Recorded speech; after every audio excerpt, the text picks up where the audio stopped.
ಪ್ರೀತಿಯ ವಿದ್ಯಾರ್ಥಿಗಳೇ, ದ್ವಿತೀಯ PUC ಕನ್ನಡ ಪಠ್ಯಪುಸ್ತಕದಲ್ಲಿರುವ ಬ್ಲೂಪ್ರಿಂಟ್ ಪ್ರಕಾರದ 2-3 ವಾಕ್ಯದ ಪ್ರಶ್ನೆಗಳನ್ನು ಇಲ್ಲಿ ನೀಡಲಾಗಿದೆ.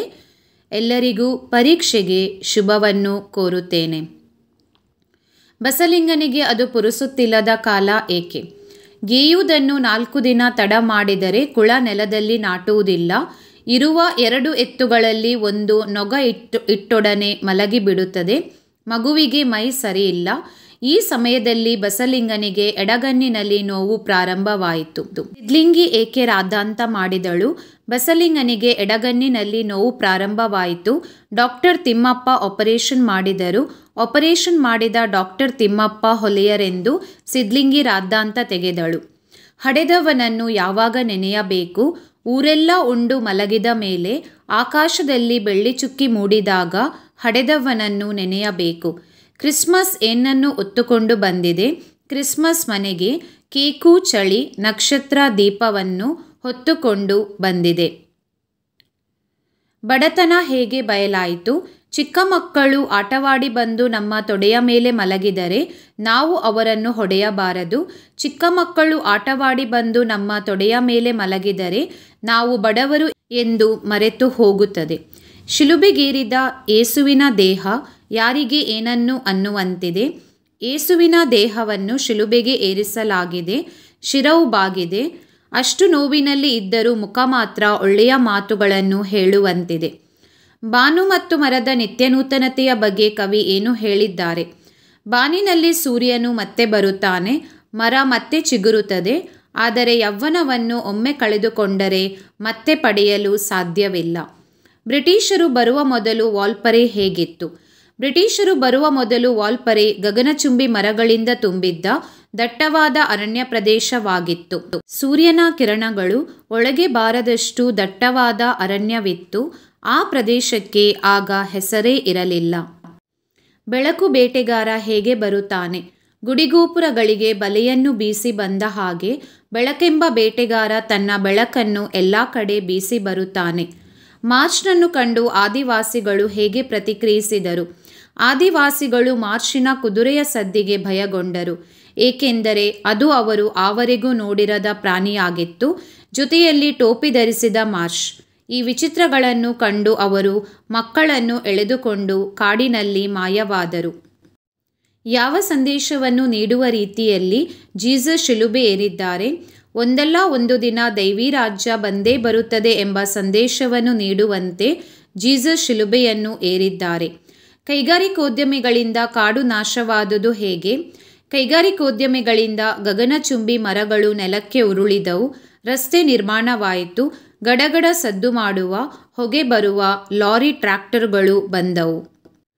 ಕಣ್ಣನ್ನು ಪರೀಕ್ಷಿಸಿದ ಡಾಕ್ಟರ್ ತಿಮ್ಮಪ್ಪ ಬಸಲಿಂಗನಿಗೆ ಏನೆಂದು ಹೇಳಿದರು? ಕಣ್ಣನ್ನು ಪರೀಕ್ಷಿಸಿದ ಡಾಕ್ಟರ್ ತಿಮ್ಮಪ್ಪ ಬಸಲಿಂಗನಿಗೆ, ನಿನ್ನ ಕಣ್ಣು ಸರಿ ಹೋಗುತ್ತದೆ, ಆದರೆ ಆಪರೇಷನ್ ಆಗಬೇಕು, ಪರವಾಗಿಲ್ಲವಾ ಎಂದು ಹೇಳಿದರು. ಶಿಲುಬೆಗೇರಿದವರ ಗುಣಗಳು ಇಂದು ಯಾವ ವೇಷ ತಾಳಿವೆ? ಶಿಲುಬೆಗೇರಿದವರ ಗುಣಗಳು ಇಂದು ಬಾಂಬ್, ಗ್ರೆನೇಡ್, ರೈಫಲ್, ಟ್ಯಾಂಕ್ ಎಂಬ ವೇಷವನ್ನು ತಾಳಿವೆ. ಕವಿಯ ಪ್ರಕಾರ ಮುಪ್ಪು ಮತ್ತು ಹರೆಯದ ನಡುವಿನ ವ್ಯತ್ಯಾಸವೇನು? ಕವಿಯ ಪ್ರಕಾರ ಮುಪ್ಪು ಚಿಂತನೆಯಲ್ಲಿ ಮುಳುಗಿರಬೇಕು, ಹರೆಯ ಉತ್ಸಾಹದಿಂದ ಇರಬೇಕು. ಸಿಂಹಬಾಲದ ಕೋತಿಗಳಿಗೆ ಒದಗಿದ ತೊಂದರೆ ಏನು? ಸಿಂಹಬಾಲದ ಕೋತಿಗಳು ಒಂದು ಮರದಿಂದ ಇನ್ನೊಂದು ಮರಕ್ಕೆ ಹಾರುವಂತಿಲ್ಲ. ಬದಲಾಗಿ ಮರವನ್ನು ಇಳಿದು ರಸ್ತೆಯನ್ನು ದಾಟಿ ಇನ್ನೊಂದು ಮರಕ್ಕೆ ಹತ್ತಬೇಕು. ರಸ್ತೆಯನ್ನು ದಾಟುವಾಗ ಹಲವಾರು ಕೋತಿಗಳು ವಾಹನಕ್ಕೆ ಸಿಲುಕಿ ಅಂಗವಿಕಲಗೊಂಡಿವೆ. ಅವುಗಳಿಗೆ ಆಹಾರ ನೀಡುತ್ತಿದ್ದ ಮರಗಳು ಕಡಿಮೆಯಾಗಿವೆ. ಹೆಂಡತಿ ಸಿದ್ಲಿಂಗಿ ಏನು ಹೇಳುತ್ತಲೇ ಇದ್ದಳು?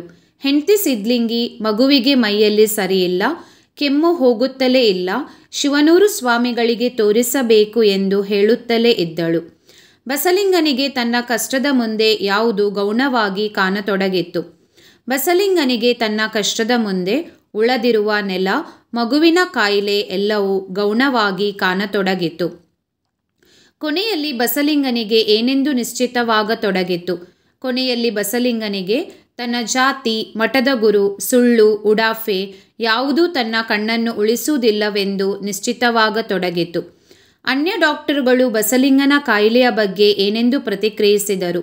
ಅನ್ಯ ಡಾಕ್ಟರ್ಗಳು ಬಸಲಿಂಗನ ಕಾಯಿಲೆಯ ಬಗ್ಗೆ, ಇದಕ್ಕೆ ಆಪರೇಷನ್ ಬೇಕಿಲ್ಲ, ಡಾಕ್ಟರ್ ತಿಮ್ಮಪ್ಪನಿಗೆ ಬುದ್ಧಿ ಸರಿಯಿಲ್ಲ, ಅದಕ್ಕೆ ಆಪರೇಷನ್ ಮಾಡಿದ್ದಾರೆ ಎಂದು ಹೇಳಿದರು. ಸೀತೆಯ ತಲ್ಲಣಕ್ಕೆ ಕಾರಣವೇನು? ರಾವಣನು ಬರುತ್ತಿರುವುದನ್ನು ನೋಡಿ ರಾಮ ಮತ್ತು ಲಕ್ಷ್ಮಣರ ಬಗ್ಗೆ ಯಾವ ಕೆಟ್ಟ ಸುದ್ದಿಯನ್ನು ಹೇಳುತ್ತಾನೋ ಎಂದು ಸೀತೆಯು ತಲ್ಲಣಗೊಳ್ಳುತ್ತಾಳೆ. ಮುದ್ದಣನನ್ನು ಮನೋರಮೆ ಹೇಗೆ ಉಪಚರಿಸಿದಳು? ಮುದ್ದಣನು ದೂರದಿಂದ ಬರುತ್ತಿರುವುದನ್ನು ನೋಡಿ ಮನೋರಮೆಯು ಕಾಲಿಗೆ ನೀರನ್ನು ಹಾಕಿ ಕೈ ಹಿಡಿದು ಮನೆಯ ಒಳಗೆ ಕರೆದುಕೊಂಡು ಹೋದಳು. ನಂತರ ಮಣೆಯಿಟ್ಟು ಕುಳ್ಳಿರಿಸಿ ರುಚಿಕರವಾದ ಹಣ್ಣನ್ನು ನೀಡಿ ಕುಡಿಯಲು ಕೆನೆಬರಿತ ಹಾಲನ್ನು ನೀಡಿ ಉಪಚರಿಸಿದಳು. ಭಾವೈಕ್ಯತೆ ಈ ದೇಶದಲ್ಲಿ ಎಲ್ಲಿದೆ? ಭಾವೈಕ್ಯತೆ ಈ ದೇಶದಲ್ಲಿ ಎಲ್ಲಿಯಾದರೂ ಇದ್ದರೆ ಅದು ನಮ್ಮ ಹಳ್ಳಿಯ ಚಹಾ ಅಂಗಡಿಯಲ್ಲಿ ಮಾತ್ರ. ದುರ್ಗಪ್ಪ ಏಕೆ ಬಂದಿರಬಹುದೆಂದು ನಿರೂಪಕರು ಯೋಚಿಸಿದರು. ದುರ್ಗಪ್ಪ ಇನಾಮು ಕೇಳಲು, ಚಂದ ವಸೂಲಿಗೂ, ಮನೆ ಉಪಯೋಗಕ್ಕೆ ಕಾಫಿ ಬೀಜ ಅಥವಾ ಏಲಕ್ಕಿಯನ್ನು ಕೇಳಲು ಬಂದಿರಬಹುದೆಂದು ನಿರೂಪಕರು ಯೋಚಿಸುತ್ತಾರೆ. ಜಬ್ಬಾರ್ ನಿರೂಪಕರಿಗೆ ಅಂಚೆ ವಿಲೇವಾರಿ ಬಗ್ಗೆ ಅಸಡ್ಡೆಯಿಂದ ಏನು ಹೇಳಿದನು? ಜಬ್ಬಾರ್ ನಿರೂಪಕರಿಗೆ ಅಂಚೆ ವಿಲೇವಾರಿ ಬಗ್ಗೆ ಅಸಡ್ಡೆಯಿಂದ, ಅಯ್ಯೋ ಯಾರದೋ ಮದುವೆ ಮನೆ ಕಾಗದ ಸರ್, ನೀವೇನೂ ಹೋಗೋದಿಲ್ಲ, ಇವತ್ತು ಕೊಟ್ಟರೂ ಒಂದೇ, ನಾಳೆ ಕೊಟ್ಟರೂ ಒಂದೇ ಎಂದು ಹೇಳಿದನು. ಬಹುರೂಪಿಣಿ ವಿದ್ಯೆಯು ಏನೆಂದು ಆಶ್ವಾಸನೆ ನೀಡಿತು? ಬಹುರೂಪಿಣಿ ವಿದ್ಯೆಯು ಪ್ರತ್ಯಕ್ಷವಾಗಿ ರಾಮ ಮತ್ತು ಲಕ್ಷ್ಮಣರನ್ನು ಕೊಲ್ಲುವುದಿಲ್ಲ, ಉಳಿದವರನ್ನು ಬಿಡುವುದಿಲ್ಲ ಎಂದು ಆಶ್ವಾಸನೆ ನೀಡಿತು. ಫಾರೆಸ್ಟ್ ಡಿಪಾರ್ಟ್ಮೆಂಟಿನ ನಂಬರ್ 1 ಎನಿಮಿಗಳು ಯಾರು ಯಾರು? ಫಾರೆಸ್ಟ್ ಡಿಪಾರ್ಟ್ಮೆಂಟಿನ ನಂಬರ್ 1 ಎನಿಮಿಗಳು current department, telephone department, PWD. ಹಳ್ಳಿಯ ಚಹಾ ಅಂಗಡಿ ಹೇಗಿರುತ್ತದೆ? ಹಳ್ಳಿಯ ಚಹಾ ಅಂಗಡಿಯಲ್ಲಿ ಮುರುಕು ಬೆಂಚು ಇದೆ, 3 ಕಾಲಿನ ಕುರ್ಚಿ ಇದೆ. ಮನೋರಮೆಯು ಕತೆ ಹೇಳೆಂದು ಕೇಳಲು ಕಾರಣವೇನು? ಮನೋರಮೆಯು ಹಗಲುಗಳು ದೊಡ್ಡದಾಗಿವೆ, ಹಗಲು ರಾತ್ರಿ ಸುರಿಯುವ ಮಳೆಯಿಂದ ತನ್ನ ಮನಸ್ಸಿಗೆ ಬೇಸರವಾಗಿದೆ, ಆದ್ದರಿಂದ ಯಾವುದಾದರೂ ಒಂದು ಕತೆಯನ್ನು ಹೇಳು ಎಂದು ಕೇಳುತ್ತಾಳೆ. ಗಿಡ್ಡ ಮಾಸ್ತರರು ಶಾಲೆಯಲ್ಲಿ ಮಕ್ಕಳಿಗೆ ಏಕೆ ಹೊಡೆಯುತ್ತಾರೆ? ಗಿಡ್ಡ ಮಾಸ್ತರರು ಶಾಲೆಯಲ್ಲಿ ಮಕ್ಕಳಿಗೆ ಹೊಡೆಯಲು ಮನೆಯಲ್ಲಿ ಅವರ ಹೆಂಡತಿಯ ಕಾಟವೇ ಕಾರಣವೆಂದು ಹೇಳುತ್ತಾರೆ. ಸೊರಗಿದ್ದ ಆನೆಯನ್ನು ಕೃಷ್ಣೇಗೌಡ ಹೇಗೆ ಸಾಕಿದನು? ಮಠದಲ್ಲಿ ಬರೀ ಒಣಹುಲ್ಲು, ಮೊಸರನ್ನ ತಿಂದು ಸೊರಗಿದ್ದ ಆನೆಗೆ ಕೃಷ್ಣೇಗೌಡ ಹಸಿ ಹುಲ್ಲು, ಹಿಂಡಿ, ಬೆಲ್ಲ, ಬಯನೆ ಸೊಪ್ಪು, ಗೆಣಸು ಎಲ್ಲವನ್ನೂ ಕೊಟ್ಟು ಬೆಳೆಸಿದನು. ರಾವಣನಿಗೆ ಸೀತೆಯ ಮೇಲೆ ವೈರಾಗ್ಯ ಮೂಡಿದ ಸಂದರ್ಭವನ್ನು ವಿವರಿಸಿ. ರಾವಣನ ಮಾತನ್ನು ಕೇಳಿ ಸೀತೆಯು ಮೂರ್ಛೆ ಬೀಳುತ್ತಾಳೆ. ಮೂರ್ಛೆ ಬಿದ್ದ ಸೀತೆಯನ್ನು ಕಂಡು ರಾವಣನಿಗೆ ಅವಳ ಮೇಲೆ ಅನುಕಂಪ ಮೂಡುತ್ತದೆ. ಕದಡಿ ಹೋದ ನೀರು ತಿಳಿಯಾಗುವ ಹಾಗೆ ರಾವಣನ ಮನಸ್ಸು ತಿಳಿಯಾಗುತ್ತದೆ. ಸೀತೆಯ ಮೇಲೆ ವೈರಾಗ್ಯವು ಮೂಡುತ್ತದೆ. ಮುದ್ದಣನು ಯಾವ ರಸದಲ್ಲಿ ಕತೆಯನ್ನು ಹೇಳಲೆಂದು ಕೇಳಿದನು? ಮುದ್ದಣನು ವೀರರಸದಲ್ಲಿ, ಶೃಂಗಾರ ರಸದಲ್ಲಿ ಅಥವಾ ಹಾಸ್ಯ ರಸದಲ್ಲಿ ಕತೆಯನ್ನು ಹೇಳಲೇ ಎಂದು ಕೇಳಿದನು. ಸುದ್ದಿಯ ಸೂರಪ್ಪ ಗೊಂಬೆಯನ್ನು ಹೇಗೆ ವರ್ಣಿಸುತ್ತಾನೆ? ಸುದ್ದಿಯ ಸೂರಪ್ಪ ಪಟ್ಟಣಕ್ಕೆ ಹೋದಾಗ ಶೋರೂಮ್ ಎದುರಿಗೆ ನಿಲ್ಲಿಸಿದ್ದ ಹೆಣ್ಣುಗೊಂಬೆಯನ್ನು ನೋಡಿ, ಏನು ಹೆಣ್ಣಪ್ಪ ಇದು, ಕೈ ತೊಳೆದು ಮುಟ್ಟಬೇಕು ಇದನ್ನು ಎಂದು ವರ್ಣಿಸುತ್ತಾನೆ. ರೋಗಿಗಳ ಹಾಗೂ ಪಥ್ಯ ಮಾಡುವವರ ಜಿದ್ದು ಎಂತಹದು? ರೋಗಿಗಳ ಹಾಗೂ ಪಥ್ಯ ಮಾಡುವವರ ಜಿದ್ದು, ಹಾಗೂ ಸಾಯುತ್ತೇವೆ ಹೀಗೂ ಸಾಯುತ್ತೇವೆ, ಕರಿದಿದ್ದನ್ನೇ ತಿಂದು ಸಾಯುತ್ತೇವೆ ಎನ್ನುವುದು ಅವರ ಜಿದ್ದು. ಸಂಸ್ಕೃತ ಕನ್ನಡಗಳು ಹೇಗೆ ಸೊಗೈಸುತ್ತವೆ? ಚಿನ್ನದ ನಡುವೆ ರತ್ನವನ್ನು ಸೇರಿಸಿದ ಹಾಗೆ, ಕರಿಮಣಿ ಸರದಲ್ಲಿ ಹವಳವನ್ನು ಸೇರಿಸಿದ ಹಾಗೆ ಸಂಸ್ಕೃತವನ್ನು ಕನ್ನಡದ ನಡುವೆ ಸೇರಿಸಬೇಕು ಎಂದು ಹೇಳುತ್ತಾರೆ. ನಾಯಿ ಕಚ್ಚಿದಲ್ಲಿ ಎಂದಾಗ ಜಬ್ಬಾರ್ ಇರುಸುಮುರುಸಿನಿಂದ ಏನು ಹೇಳಿದನು? ನಾಯಿ ಕಚ್ಚಿದಲ್ಲಿ ಎಂದಾಗ ಜಬ್ಬಾರ್ ಇರುಸುಮುರುಸಿನಿಂದ, ಹೋಗಲಿ ಬಿಡಿ, ಅದು ಬೀದಿಯಲ್ಲಿ ತೋರಿಸುವ ಹಾಗೆ ಇಲ್ಲ, ಅಂಥ ಜಾಗದಲ್ಲಿ ಕಚ್ಚಿದೆ, ಪ್ಯಾಂಟ್ ಬಿಚ್ಚಬೇಕಾಗುತ್ತದೆ ಎಂದು ಹೇಳಿದನು. ಆನೆ ಸಾಕುವುದರ ಬಗ್ಗೆ ಜನರ ನಂಬಿಕೆ ಏನಾಗಿತ್ತು? ಆನೆ ಸಾಕುವುದು ಎಂದರೆ ಎಲೆಕ್ಷನ್ನಿಗೆ ನಿಂತ ಹಾಗೆ, ಮನೆ ಮಠ ಎಲ್ಲವನ್ನೂ ಕಳೆದುಕೊಂಡು ಹೆಂಡತಿ ಮಕ್ಕಳ ಬಾಯಿಗೆ ಮಣ್ಣು ಹಾಕುವ ಮಾರ್ಗ ಇದೆಂದು ನಂಬಿದ್ದರು. ಕೃಷ್ಣೇಗೌಡರ ಆನೆ ಹುಟ್ಟಿ ಬೆಳೆದ ಬಗೆ ಹೇಗೆ? ಕೃಷ್ಣೇಗೌಡರ ಆನೆ ಹುಟ್ಟಿದ್ದು ಬೆಳೆದದ್ದು ಎಲ್ಲವೂ ಊರಿನಲ್ಲಿ ಜನಗಳ ನಡುವೆ. ಅದಕ್ಕೆ ಕಾಡಿನ ಬಗ್ಗೆಯಾಗಲಿ ಕಾಡಾನೆಗಳ ಬಗ್ಗೆಯಾಗಲಿ ಯಾವುದೇ ತಿಳುವಳಿಕೆ ಇರಲಿಲ್ಲ. ಆನೆಯನ್ನು ಹದ್ದುಬಸ್ತಿನಲ್ಲಿಡುವುದರ ಬಗ್ಗೆ ವೇಲಾಯುಧನ ಅಪ್ಪ ಏನು ತಿಳಿಸಿದ್ದ? ಆನೆಯನ್ನು ಹದ್ದುಬಸ್ಸಿನಲ್ಲಿ ಇಡುವುದರ ಬಗ್ಗೆ ವೇಲಾಯುಧನ ಅಪ್ಪ ಆನೆಯ ಕಾಲಿನ ಉಗುರುಗಳ ಬಳಿ ಅಂಕುಶದಿಂದ ತಿವಿದರೆ ಅದಕ್ಕೆ ಪ್ರಾಣವೇ ಹೋಗುವಷ್ಟು ನೋವಾಗುತ್ತದೆ ಎಂದು, ಎಂತಹ ಪುಂಡು ಆನೆಯಾದರೂ 4 ಸಲ ತಿವಿಯುವುದರ ಒಳಗಾಗಿ ಶರಣಾಗಿ ನೆಲದ ಮೇಲೆ ಮಲಗಿಬಿಡುತ್ತದೆ ಎಂದು ವೇಲಾಯುಧನ ಅಪ್ಪ ತಿಳಿಸಿದ್ದ. ಆನೆ ತಿಪ್ಪಣ್ಣನ ಸಾವಿಗೆ ಕಾರಣವೆಂದು ದುರ್ಗಪ್ಪ ಹೇಳಿದಾಗ ನಿರೂಪಕರ ಪ್ರತಿಕ್ರಿಯೆ ಏನು? ಆನೆ ತಿಪ್ಪಣ್ಣನ ಸಾವಿಗೆ ಕಾರಣವೆಂದು ದುರ್ಗಪ್ಪ ಹೇಳಿದಾಗ ನಿರೂಪಕರು, ಅದೇನು ಮಾಡುತ್ತೆ ಆನೆ? ಎಲ್ಲೋ ಸತ್ತು ಹೋದ ತಿಪ್ಪಣ್ಣನಿಗೂ ಎಲ್ಲೋ ಓಡಾಡಿಕೊಂಡಿರುವ ಆನೆಗೂ ಏನು ಸಂಬಂಧ? ಬಾಯಿ ಇಲ್ಲದವರು ಈ ಪ್ರಪಂಚದಲ್ಲಿ ಬದುಕುವ ಹಾಗೆ ಇಲ್ಲ ಎಂದು ಹೇಳಿದನು. ನಮ್ಮ ಕಡೆ ಕೆಮ್ಮುವುದು ಕಾಲಿಂಗ್ ಬೆಲ್ ಇದ್ದ ಹಾಗೆ ಎಂದು ನಿರೂಪಕರು ಹೇಳುವುದೇಕೆ? ಮಲೆನಾಡಿನ ಕಡೆ ಯಾರೂ ಕಣ್ಣಿಗೆ ಬೀಳದಿದ್ದರೆ ಕೆಮ್ಮಿ ಕರೆಯುತ್ತಾರೆ. ಮನೆಯವರ ಹೆಸರೇನು? ಹೆಸರು ಹಿಡಿದು ಕರೆಯಬೇಕೆ? ಸ್ವಾಮಿ ಎನ್ನಬೇಕೆ? ಏಕವಚನವೋ ಬಹುವಚನವೋ ಎಂಬ ಸಮಸ್ಯೆಗಳು ಇರುತ್ತವೆ. ಅದರ ಬದಲು ಕೆಮ್ಮಿ ಕರೆದರೆ ಈ ಸಮಸ್ಯೆಗಳು ಇರುವುದಿಲ್ಲ. ಶಿಲುಬೆಗೇರಿದ ಯೇಸುವಿನ ದೇಹ ಯಾರಿಗೆ ಏನನ್ನು ಅನ್ನುವಂತಿದೆ. ಯೇಸುವಿನ ದೇಹವನ್ನು ಶಿಲುಬೆಗೆ ಏರಿಸಲಾಗಿದೆ, ಶಿರವು ಬಾಗಿದೆ. ಅಷ್ಟು ನೋವಿನಲ್ಲಿ ಇದ್ದರೂ ಮುಖ ಮಾತ್ರ ಒಳ್ಳೆಯ ಮಾತುಗಳನ್ನು ಹೇಳುವಂತಿದೆ. ಅಂತಿಮವಾಗಿ ರಾವಣನು ಯಾವ ನಿರ್ಧಾರಕ್ಕೆ ಬರುತ್ತಾನೆ?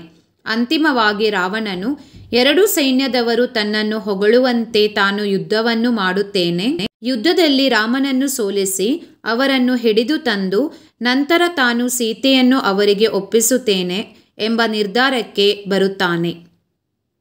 ಈಗಲೇ ಸೀತೆಯನ್ನು ರಾಮನಿಗೆ ಒಪ್ಪಿಸಲು ರಾವಣ ಬಯಸಲಿಲ್ಲವೇಕೆ? ಈಗಲೇ ಸೀತೆಯನ್ನು ರಾಮನಿಗೆ ಒಪ್ಪಿಸಿದರೆ ಇಲ್ಲಿಯವರೆಗೆ ತನ್ನ ಪರಾಕ್ರಮ, ಸಾಮರ್ಥ್ಯ, ಬಿರುದು, ಕೀರ್ತಿ ಎಲ್ಲವೂ ವ್ಯರ್ಥವಾಗುತ್ತದೆ. ಆದ್ದರಿಂದ ಈಗಲೇ ಸೀತೆಯನ್ನು ರಾಮನಿಗೆ ಒಪ್ಪಿಸುವುದಿಲ್ಲವೆಂದು ರಾವಣನು ನಿರ್ಧರಿಸಿದನು. ಇದ್ದಷ್ಟು ಬುದ್ಧಿಯನ್ನು ಹೇಗೆ ಕಳೆದುಕೊಳ್ಳುತ್ತಾರೆ? ನಮಗೆ ಇದ್ದರೆ ಬುದ್ಧಿವಂತರಾದ ನೆರೆಯವರು ಇರಬೇಕು. ಕೆಟ್ಟ ನೆರೆಯವರು ಇದ್ದರೆ ನಮ್ಮಲ್ಲಿ ಇರುವ ಒಳ್ಳೆಯ ಬುದ್ಧಿಯನ್ನು ಕೂಡ ನಾವು ಕಳೆದುಕೊಳ್ಳುತ್ತೇವೆ. ಹಿತ್ತಾಳೆಗಿಂತ ಬಲುಹೀನ ಯಾವುದು? ಒಳ್ಳೆಯವರ ಗೆಳೆತನ ಮಾಡಿದರೆ ಅದು ಬಂಗಾರದಂತೆ ಅಮೂಲ್ಯವಾದುದು. ಆದರೆ ಬುದ್ಧಿಹೀನರ ಗೆಳೆತನ ಮಾಡಿದರೆ ಅದು ಹಿತ್ತಾಳೆಗಿಂತ ಬಲುಹೀನವಾಗಿರುತ್ತದೆ. ಕವಿ ಬೇಂದ್ರೆ ಮಕ್ಕಳಿಗೆ ಬಾಳಿನ ಬಗ್ಗೆ ಕೊಡುವ ಸಂದೇಶವೇನು? ಕವಿ ಬೇಂದ್ರೆಯವರು ಮಕ್ಕಳಿಗೆ, ನಿಮ್ಮ ಹುಸಿನಿದ್ದೆಯನ್ನು ಮಾಡಿದ್ದು ಸಾಕು, ಎಚ್ಚರಗೊಳ್ಳಿ. ಯೌವನವೆಂಬುದು ತುಂಬಿರುವ ಬಾಳು, ಅದನ್ನು ತುಂಬಿ ತುಂಬಿ ಕುಡಿಯಬೇಕು. ಯೌವನದಲ್ಲಿ ದುಡಿದು ಜೀವನವನ್ನು ಸಾರ್ಥಕಪಡಿಸಿಕೊಳ್ಳಬೇಕು ಎಂಬ ಸಂದೇಶವನ್ನು ನೀಡುತ್ತಾರೆ. ಹುಸಿನಿದ್ದೆ ಸಾಕು, ಎದ್ದೇಳಿ ಎಂದು ಕವಿ ಮಕ್ಕಳಿಗೆ ಹೇಳಲು ಕಾರಣವೇನು? ಕವಿ ಬೇಂದ್ರೆಯವರು ಮಕ್ಕಳಿಗೆ, ನಿಮ್ಮ ಹುಸಿನಿದ್ದೆಯನ್ನು ಮಾಡಿದ್ದು ಸಾಕು, ಎಚ್ಚರಗೊಳ್ಳಿ. ಯೌವನವೆಂಬುದು ತುಂಬಿರುವ ಬಾಳು, ಅದನ್ನು ತುಂಬಿ ತುಂಬಿ ಕುಡಿಯಬೇಕು. ಯೌವನದಲ್ಲಿ ದುಡಿದು ಜೀವನವನ್ನು ಸಾರ್ಥಕಪಡಿಸಿಕೊಳ್ಳಬೇಕು ಎಂಬ ಸಂದೇಶವನ್ನು ನೀಡುತ್ತಾರೆ. ಪಟ್ಟಣದ ಹೋಟೆಲಿನ ಕಟ್ಟಡ ಹೇಗಿದೆ? ಪಟ್ಟಣದ ಹೋಟೆಲ್ಗಳಲ್ಲಿ ಮನವನ್ನು ಆಕರ್ಷಿಸುವ ಭವ್ಯ ಕಟ್ಟಡವಿದೆ. ನಡೆದರೆ ಕಾಲು ಜಾರುತ್ತದೆ ಎನ್ನುವ ನಯವಾದ ನೆಲವಿದೆ. ಕೂತರೆ ಮಾಸಿ ಹೋಗುವ ಕುರ್ಚಿ ಇದೆ. ತಂಪಾದ ಫ್ಯಾನಿನ ಗಾಳಿ ಇದೆ. ಅಲಂಕೃತವಾದ ಟೇಬಲ್ ಇದೆ. ಟೇಬಲ್ ಮೇಲೆ ಗ್ಲಾಸ್ ಇದೆ, ನೀರು ಇದೆ. ಹಳ್ಳಿಗರ ಆಕ್ಷೇಪದ ವಿಷಯ ಯಾವುದು? ಹೊಸದಾಗಿ ವರ್ಗವಾಗಿ ಬಂದ ವೈದ್ಯಾಧಿಕಾರಿ ರೋಗಿಗಳಿಗೆ ಬರೀ ಪ್ರಿಸ್ಕ್ರಿಪ್ಷನ್ ಮಾತ್ರ ಬರೆದು ಕೊಡುತ್ತಾರೆ ಎಂಬುದು ಹಳ್ಳಿಗರ ಆಕ್ಷೇಪದ ವಿಷಯ. ನೀರಿಳಿಯದ ಗಂಟಲಲ್ಲಿ ಕಡುಬನ್ನು ತುರುಕಿದಂತಾಯಿತು ಎಂದು ಮನೋರಮೆ ಹೇಳಿದ್ದೇಕೆ? ಮನೋರಮೆಯು ಕಥೆಯನ್ನು ಹೇಳು ಎಂದು ಕೇಳಿದಾಗ ಮುದ್ದಣನು ಸಂಸ್ಕೃತದಲ್ಲಿ ಕಥೆಯನ್ನು ಪ್ರಾರಂಭಿಸುತ್ತಾನೆ. ಆಗ ಮನೋರಮೆಯು ಕಥೆಯನ್ನು ನಿಲ್ಲಿಸಿ, ನನಗೆ ಕನ್ನಡದ ಸೊಗಸನ್ನು ಅರಿಯಲು ಸಾಧ್ಯವಾಗುತ್ತಿಲ್ಲ, ಇನ್ನು ಸಂಸ್ಕೃತದಲ್ಲಿ ಕಥೆಯನ್ನು ಹೇಳಿದರೆ ನೀರಿಳಿಯದ ಗಂಟಲಲ್ಲಿ ಕಡುಬನ್ನು ತುರುಕಿದಂತಾಯಿತು ಎಂದು ಹೇಳುತ್ತಾಳೆ. ಅರಮನೆಯಿಂದ ಎಂತಹ ಬಹುಮಾನ ಸಿಗಬಹುದೆಂದು ಮುದ್ದಣ ಹೇಳಿದನು. ಅರಮನೆಯಲ್ಲಿ ಕಥೆಯನ್ನು ಹೇಳಿದರೆ ಕಥೆಯನ್ನು ಮೆಚ್ಚಿ ರನ್ನದ ಕಡಗವನ್ನು, ಚಿನ್ನದ ಹಾರವನ್ನು ಉಡುಗೊರೆಯಾಗಿ ನೀಡುತ್ತಾರೆ ಎಂದು ಮುದ್ದಣನು ಹೇಳಿದನು. ಮಠದವರಿಗೆ ಆನೆಗಿಂತ ವೇಲಾಯುಧನನ್ನು ಸಾಕಲು ತ್ರಾಸವಾದುದೇಕೆ? 24 ಗಂಟೆ ಕುಡಿದೇ ಇರುತ್ತಿದ್ದ ವೇಲಾಯುಧ ಮಠದ ಸಾತ್ವಿಕ ವಾತಾವರಣಕ್ಕೆ ದೊಡ್ಡ ತಲೆನೋವಾಗಿದ್ದ. ಆನೆ ಇರುವವರೆಗೂ ತನ್ನ ಅನಿವಾರ್ಯತೆಯನ್ನು ಅರಿತ ಅವನು ಮಠಕ್ಕೆ ಇನ್ನಷ್ಟು ಕಿರುಕುಳವನ್ನು ನೀಡಲು ಪ್ರಾರಂಭಿಸಿದ. ಡ್ರೈವರ್ನ ತಲೆ ಜಜ್ಜಿ ಹೋದದ್ದು ಹೇಗೆ? ಆನೆ ಅದಕ್ಕೆ ಕಾರಣವೇ? ಕುಡಿದ ಮತ್ತಿನಲ್ಲಿದ್ದ ವೇಲಾಯುಧ ಲಾರಿ ಮತ್ತು ನಾಟಗಳಿಗೆ ಸೇರಿದ ಹಗ್ಗವನ್ನು ಬಿಚ್ಚದೆ ಆನೆಗೆ ನಾಟವನ್ನು ತಳ್ಳಲು ಹೇಳಿದನು. ಆನೆ ತಳ್ಳಿದಾಗ ನಾಟವು ಲಾರಿಯ ಸಮೇತ ಉರುಳಿ ಬಿತ್ತು. ಆಗ ಕ್ಯಾಬಿನ್ನಲ್ಲಿದ್ದ ಲಾರಿಯ ಜಾಕ್ ಡ್ರೈವರ್ನ ತಲೆ ಮೇಲೆ ಬಿದ್ದು ಅವನ ತಲೆಯು ಜಜ್ಜಿ ಹೋಯಿತು. ಕಾಡಾನೆಗಳ ಹಾವಳಿಗೆ ಪ್ರಕಾಶ್ ನೀಡಿದ ಕಾರಣವೇನು? ಕಾಡಾನೆಗಳ ಹಾವಳಿಗೆ ಪ್ರಕಾಶ್ ನೀಡಿದ ಕಾರಣ, ಅರಣ್ಯ ಇಲಾಖೆಯವರು ಕಾಡಿನಲ್ಲಿರುವ ಮರಗಳನ್ನು ಕಡಿದು ಆನೆಗಳಿಗೆ ನಿರುಪಯುಕ್ತವಾದ ಅಕೇಶ ಮತ್ತು ನೀಲಗಿರಿ ಮರಗಳನ್ನು ಬೆಳೆಸುತ್ತಿರುವುದೇ ಕಾರಣ ಎಂದು ಹೇಳಿದನು. ಹುಚ್ಚುನಾಯಿಗಳು ಆಸ್ಪತ್ರೆಯಲ್ಲಿ ಹೇಗೆ ವರ್ತಿಸುತ್ತವೆ ಎಂದು ಪುಟ್ಟಯ್ಯ ಹೇಳಿದನು. ಪುಟ್ಟಯ್ಯ ಹೇಳುವಂತೆ ಹುಚ್ಚುನಾಯಿಗಳ ಬಳಿ ಧೈರ್ಯದ ಪ್ರಶ್ನೆ ಬರುವುದಿಲ್ಲ. ಅವುಗಳಿಗೆ ತಲೆ ಕೆಟ್ಟು ಕಂಡದಕ್ಕೆಲ್ಲ ಕಚ್ಚುತ್ತವೆ. ಆಸ್ಪತ್ರೆಗೆ ಕರೆದುಕೊಂಡು ಬಂದಾಗ ಹುಚ್ಚುನಾಯಿಗಳು ಮೇಜು ಕುರ್ಚಿಗಳ ಕಾಲಿಗೆಲ್ಲ ಕಚ್ಚುತ್ತವೆ ಎಂದು ಹೇಳಿದನು. ಡ್ರೈವರ್ ಅಬ್ಬಾಸ್, ಕ್ಲೀನರ್ ಕೃಷ್ಣರ ಸಾವಿಗೆ ಆನೆ ಕಾರಣವಲ್ಲವೆಂದು ಕೃಷ್ಣೇಗೌಡರಿಗೆ ಏಕೆ ಹೇಳಲಾಗಲಿಲ್ಲ? ಡ್ರೈವರ್ ಅಬ್ಬಾಸ್, ಕ್ಲೀನರ್ ಕೃಷ್ಣ ಸತ್ತು ಹೋದ ದಿನ ಕೃಷ್ಣೇಗೌಡರ ಆನೆ ಮತ್ತು ವೇಲಾಯುಧ ಸಾಮಿಲ್ಲಿನಲ್ಲಿ ಕಳ್ಳನಾಟವನ್ನು ಇಳಿಸಲು ಅಲ್ಲೇ ಇದ್ದರು. ಇದು ಕಳ್ಳದಂಧೆ ಆದ್ದರಿಂದ ಅವರಿಬ್ಬರ ಸಾವಿಗೆ ಆನೆ ಕಾರಣವಲ್ಲವೆಂದು ಕೃಷ್ಣೇಗೌಡರಿಗೆ ಹೇಳಲಾಗಲಿಲ್ಲ. ಅರಣ್ಯ ಇಲಾಖೆಯವರು ನಾಗರಾಜನನ್ನು ಕುರಿತು ಏನೆಂದು ಜಾಹೀರಾತು ನೀಡಿದರು? ಅರಣ್ಯ ಇಲಾಖೆಯವರು ಪತ್ರಿಕೆಗಳಲ್ಲಿ ನಾಗರಾಜನ ಫೋಟೋ ಕೊಟ್ಟು, ಮನೆಯವರು, ಮೇಲಾಧಿಕಾರಿಗಳು ಹಾಗೂ ಊರಿನ ಜನರೆಲ್ಲ ನಿನ್ನನ್ನೇ ಕಾಯುತ್ತಿದ್ದಾರೆ. ನಿನ್ನ ಮೇಲೆ ಯಾವುದೇ ರೀತಿಯ ಕ್ರಮ, ನೋಟಿಸ್ ಅಥವಾ ತನಿಖೆ ನಡೆಸುವುದಿಲ್ಲವೆಂದು ಜಾಹೀರಾತು ನೀಡಿದರು. ಡಾಕ್ಟರ್ ತಿಮ್ಮಪ್ಪನ ಬಗ್ಗೆ ಡಾಕ್ಟರ್ ಚಂದ್ರಪ್ಪ ಕೊಟ್ಟ ಅಭಿಪ್ರಾಯವೇನು? ಡಾಕ್ಟರ್ ತಿಮ್ಮಪ್ಪನ ಬಗ್ಗೆ ಡಾಕ್ಟರ್ ಚಂದ್ರಪ್ಪ, ನಮ್ಮ ವೈದ್ಯಲೋಕ ಬಲ್ಲ ಅತ್ಯಂತ ಪ್ರತಿಭಾವಂತ ಪ್ರಾಮಾಣಿಕ ಡಾಕ್ಟರ್ ತಿಮ್ಮಪ್ಪ. ಈ ಕಣ್ಣಿನ ರೋಗ ಅವರ ವಲಯಕ್ಕೆ ಸೇರಿದ್ದು. ನೀನು ಅವರನ್ನು ನೋಡಿದರೆ ಮಾತ್ರ ನಿನ್ನ ಒಂದು ಕಣ್ಣು ಉಳಿಯುತ್ತದೆ ಎಂದು ಹೇಳಿದರು. ಡ್ರೈವರ್ ಅಬ್ಬಾಸ್ ಮತ್ತು ಕ್ಲೀನರ್ ಕೃಷ್ಣರ ಸಾವಿಗೆ ಕಾರಣವೇನು? ಡ್ರೈವರ್ ಅಬ್ಬಾಸಿಗೆ ಬೀಡಿ ಎಳೆಯುವ ಆಸೆ. ಸ್ಟೀರಿಂಗ್ ಅನ್ನು ಕ್ಲೀನರ್ ಕೃಷ್ಣರ ಕೈಗೆ ಕೊಟ್ಟು ಬೀಡಿಯನ್ನು ಎಳೆಯಲು ಆರಂಭಿಸುತ್ತಾನೆ. ಇದ್ದಕ್ಕಿದ್ದಂತೆ ಲಾರಿ ಮರದ ಕಡೆ ನುಗ್ಗಿತು. ಅಬ್ಬಾಸಿಗೆ ಬ್ರೇಕ್ ಹಾಕಬೇಕೆಂದು ಹೊಳೆದದ್ದು ತಡವಾಗಿ. ಅಷ್ಟರಲ್ಲಿ ಲಾರಿ ಮರಕ್ಕೆ ಡಿಕ್ಕಿ ಹೊಡೆದು ಹಿಂದೆ ಇದ್ದ ದಿಮ್ಮಿಗಳು ಮುಂದೆ ನುಗ್ಗಿ ಮರ ಹಾಗೂ ದಿಮ್ಮಿಗಳ ನಡುವೆ ಸಿಕ್ಕಿಬಿದ್ದ ಡ್ರೈವರ್ ಅಬ್ಬಾಸ್ ಮತ್ತು ಕ್ಲೀನರ್ ಕೃಷ್ಣ ಸತ್ತು ಹೋಗುತ್ತಾರೆ. ರಾವಣನು ಸೊಕ್ಕಿನಿಂದ ಸೀತೆಯನ್ನು ಉದ್ದೇಶಿಸಿ ಆಡಿದ ಮಾತುಗಳು ಯಾವುವು? ರಾವಣನು ಸೊಕ್ಕಿನಿಂದ ಸೀತೆಯನ್ನು ಉದ್ದೇಶಿಸಿ, ನನಗೆ ಬಹುರೂಪಿಣಿ ವಿದ್ಯೆಯು ಸಿಕ್ಕಿದೆ, ನನ್ನಿಂದ ಅಸಾಧ್ಯವಾದುದು ಯಾವುದೂ ಇಲ್ಲ, ನಿನ್ನ ಪ್ರೀತಿಯ ರಾಮನನ್ನು ಬಿಟ್ಟು ನನ್ನನ್ನು ಒಪ್ಪಿಕೊಂಡು ಸಾಮ್ರಾಜ್ಯ ಸುಖವನ್ನು ಅನುಭವಿಸು ಎಂದು ಹೇಳುತ್ತಾನೆ.